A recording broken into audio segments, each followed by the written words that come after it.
Bonjour tout le monde. Alors j'espère que ça gaze aujourd'hui. Alors voilà le petit bricolage, je vous parlais la dernière fois. C'était des petites pancartes comme ça. Donc je sais pas si vous connaissez tous les noms qu'il y a dessus. Hein, c'est des noms de cépages. Donc de la vigne. Donc j'ai commandé cet hiver de la vigne une quinzaine de cépages différents. Hein, comme vous pouvez voir. Alors je sais pas si je vais pouvoir. Je vais pas tous les énumérer, on les énumérera après. Je ferai un récapitulatif. Voilà. Hop. Attention le céleri. Donc je ferai un récapitulatif depuis le début. Donc si vous voulez vous commander maintenant, dépêchez-vous parce que je suis allé voir. Il y en a beaucoup, ils sont en rupture de stock. Sinon, donc c'est des cépages, c'est un peu mixte comme cépage. Il y a beaucoup de cépages, ce qu'on dit les cépages interdits là. Sinon il y a des hybrides aussi. Et puis bon, en tout cas c'est tous des raisins de table. Il y en a certains avec lesquels on peut faire du vin, mais c'est pareil qu'on n'a pas le droit. Donc on va pas en faire, de toute façon moi je suis pas équipé.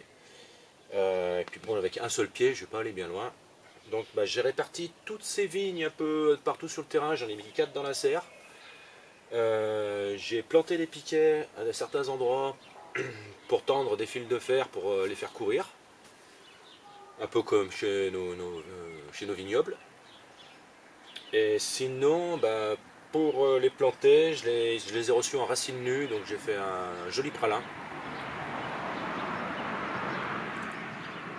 Un pralin dans lequel j'ai mis environ un tiers de sable, parce que chez moi c'est très argileux et les vignes ça demande une terre bien drainée.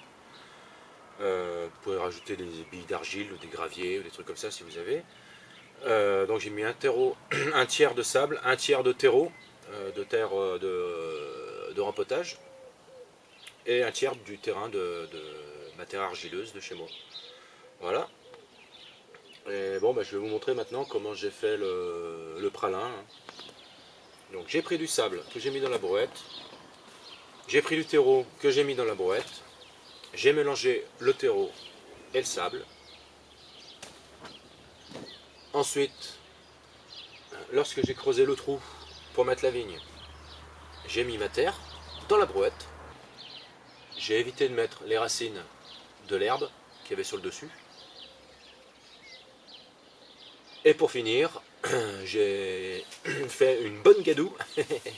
Ouais, on pourrait dire ça comme ça, une bonne gadoue, donc un arrosoir et demi, ça dépend de la terre qu'on met. Un bon arrosoir, on va dire, et touiller, encore touiller, et touiller.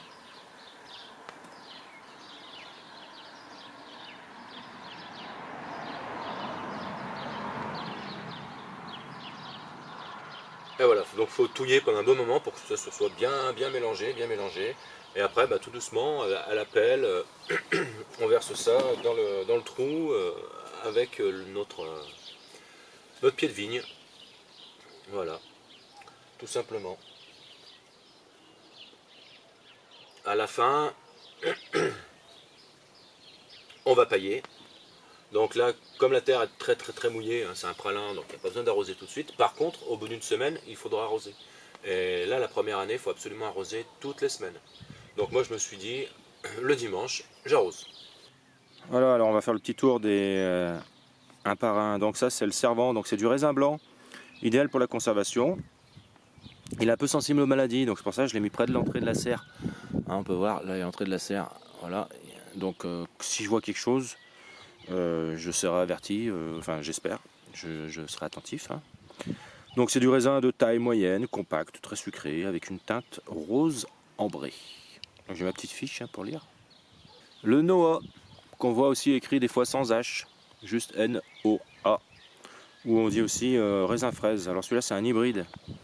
On peut s'en servir pour plein de trucs, hein. La confiture, les glaces, le sorbet, le jus de raisin pasteurisé. Alors jus de raisin pasteurisé, hein, c'est pas le jus cru comme moi j'ai l'habitude de faire. Donc ça fait des grappes moyennes avec des gros grains. Et il a un petit arôme de litchi, voire de fraise des bois. Et c'est du raisin jaune. L'Elisabeth, alors celui-là c'est spécial pour faire du raisin sec, car il n'a pas de pépins, c'est du raisin blanc. Il est un peu ovale, gros et sucré, à chair juteuse et croquante. Miss Rosé, donc c'est du raisin rose comme son nom l'indique. Il paraît qu'il a une forte productivité avec des grappes de taille moyenne cylindrique, environ 350 grammes. Et il a un petit goût de muscat. Le Lady, qui fait des grosses grappes de 400 grammes en moyenne, c'est du raisin ovale. Il est rose et il provient de Hongrie et il est très sucré. Donc idéal pour raisin de table. Donc là, je vous ai présenté les raisins que j'ai mis devant la serre. Maintenant on va passer aux raisins que j'ai mis dans ce que j'essaye de faire, une forêt-jardin, un jardin-forêt. Donc par contre j'ai mis des piquets pour les tenir aussi, que peut-être plus tard ils disparaîtront. Donc voilà, là j'ai 3 piquets avec une vigne là, une vigne là. Là j'ai 4 piquets avec une vigne entre chaque. J'ai mis environ 2 mètres entre chaque piquet. Alors, on a alors une voiture qui passe, comme d'hab. Alors on va regarder ce qu'on a là. Alors le premier c'est Jacquet. Alors le Jacquet, on voit écrire de 2 manières différentes aussi. Alors il faut que je reprenne ma petite fiche. Donc Jacquet, on voit écrit soit avec un Z à la fin, soit avec un T au choix. Donc celui-là il a des feuilles larges, vert foncé brillante. Et il a des grains petits et serrés, ronds, noirs, ou juteux, au goût sauvage. Ça ressemble à des boules de lierre. Donc justement, celui-là, il va bien pour des jus frais. Donc l'Isabelle Rosé, c'est aussi pour les jus. Et aussi pour des raisins de table. C'est un cépage ancien, américain, c'est résistant. C'est résistant aux maladies. Et c'est un des cépages interdits aussi. Hein. Bon, comme beaucoup de trucs qui viennent des États-Unis. Donc le Cunningham qui était utilisé autrefois pour faire du vin, puis soi-disant c'était interdit en 1900, je sais pas combien, 1913, quelque chose comme ça. Donc celui-là, il fait des belles grappes de raisin bleu-noir. Il est sucré et peu musqué. Bon, peut-être en raisin de table, il sera peut-être pas terrible, mais bon, ça coûtera d'essayer. Alors Philips. Alors rien à voir avec la marque d'ampoule. Ça c'est un raisin que j'ai hâte de voir les grappes. Donc c'est du raisin noir et les petits raisins, les petites graines, elles ont une petite forme de poire. Alors dès que j'en ai, je vous montrerai. J'ai hâte de voir ça. Alors Olivette, dattier de Saint-Vallier. Alors ça fait des grappes énormes, il paraît. Et c'est des raisins blancs avec une chair très épaisse. Alors le Centennial Seedless. Donc comme son nom l'indique, seedless, qui veut dire sans pépins. Seed, c'est pépins ou graines. Less, c'est sans. Donc celui-là, il a la peau fine, blanc doré. Il est à ramasser avant la pleine maturité, mi-août. Bon, celui-là, donc il est idéal aussi pour le faire sécher au déshydrateur. Comme vous l'aurez vu, j'ai pas toutes les informations sur tous les raisins. J'ai pris les informations sur les pépinières qui me les ont vendus, sur les sites des pépinières qui me les ont vendus. C'est pas toujours bien complet. Alors, et puis dans la serre, donc voici Isabelle. C'est un raisin noir avec un beau feuillage. Donc idéal justement pour les pergolas ou les treillis. Donc c'est pour ça que je vais la faire courir le long de la serre, je pense, à l'intérieur bien sûr. Il a une croissance rapide. D'ailleurs, on voit, il a déjà débourré. Voilà, ouais. Donc un peu le goût de framboise. Et son utilisation pour les jus et raisins de table. Voilà. C'est des fruits de taille moyenne. Le Clinton. Alors il est en train de faire un petit bourgeon aussi. Donc ça c'est un hybride. On l'appelle aussi raisin framboise. Donc il est pas mal utilisé en treillis ou pour les tonnelles aussi. Donc pareil, je l'ai choisi aussi pour le faire courir à l'intérieur de la serre. Donc il fait des raisins noirs de taille moyenne, voire petite. Donc il est utilisé en glace, en jus, en sorbet, en confiture. Le Concorde noir. Alors lui il a un goût entre la fraise et la mûre.